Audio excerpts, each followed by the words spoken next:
Do you ever wonder why you eat the way you do? What crazy ideas are in your head that lead you to eat that way? We need to figure that out. Hi, I'm Donna, the Dynamic Diabetic, and today I want to talk about my second strategy for lowering your A1C, and that is understand the past.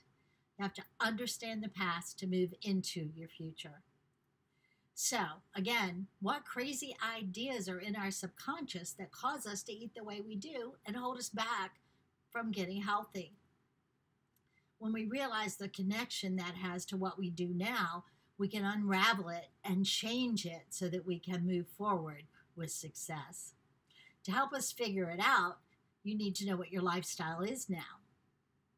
You'll need to take an honest look at yourself, assess your current habits, and accept them for habits and know that we can change them. So what I'm going to ask you to do, please don't groan, is to journal for 1 week. 1 week only. I want you to write down everything you eat, literally everything you eat, everything you drink. Write it down. Keep track of it. I found a free version of an app called Carb Manager, and I was able to track my food using that, and it kept track of the nutrient values in it as well. So that made it really easy to see where the bad stuff was, right? And where I could do better. So try that, but keep track, because you will see where those potential problems are. And you'll also, I bet, be really surprised about what it is that you actually eat, because most of us don't realize how much. So once we've done that, we next need to journal about exercise or lack thereof. Okay, write down the exercise you get in a week. Maybe you use a step counter, or might be able to get back in a gym these days. What do you do to help yourself to exercise? I personally found that I wasn't really getting much exercise, but I also found something to help with that. I found something called a chair gym, and it's like a folding chair, but with the resistance bands on the chair, you can exercise all of your body, and that's safe even for someone who is physically struggling. There's a way to work around that to get some exercise for you. It's a simple setup. I can do it at home.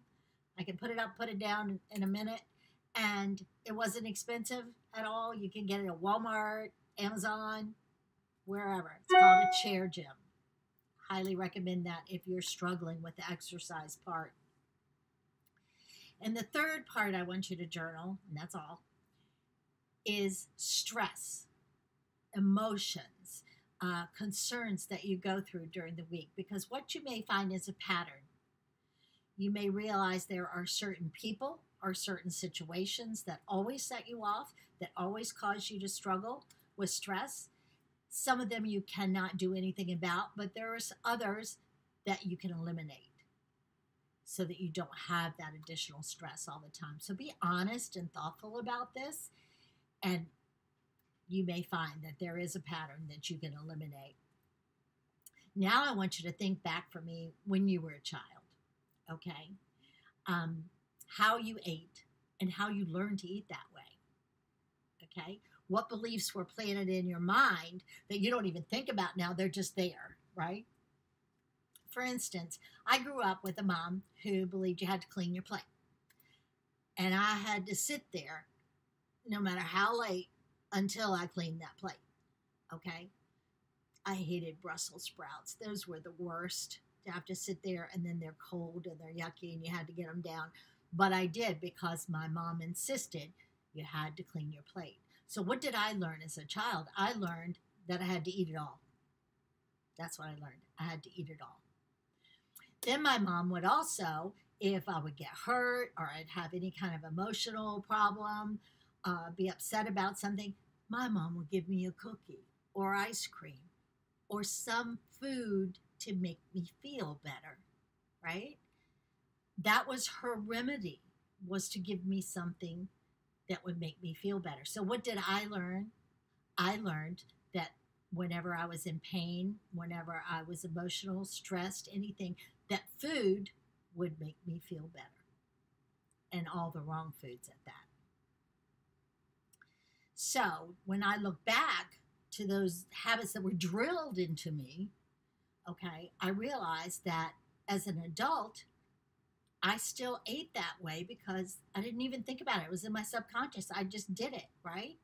I just did what I was supposed to do. So as portions grew in size, which they did for years, I still ate it all because I thought that's what I had to do. But I didn't consciously think that's what I had to do. That's what I did. And the same thing about whenever I had an emotional issue or pain or anything, I also ate to feel better. I reached for comfort food to make me feel better because that's what I knew. That was what was in my subconscious to do. So I was programmed to eat the way I ate. And I bet that you are too. You just have to figure out what the triggers were. And I'll give you another example that's not food, okay? I used to smoke years and years ago. Sorry, but I did. I smoked. And what I know about that is that every time I picked up the telephone, I lit a cigarette. Every time I got in my car, I lit a cigarette. Every time I finished eating, I lit a cigarette. Even when I was distressed, I lit a cigarette. So did I really want that cigarette, or was it a habit?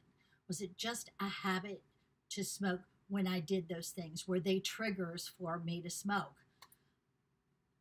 I think it was. I think it was just a habit. And I think eating is exactly the same. Do you eat because you're bored? Because you're emotional? You're stressed? It's a habit?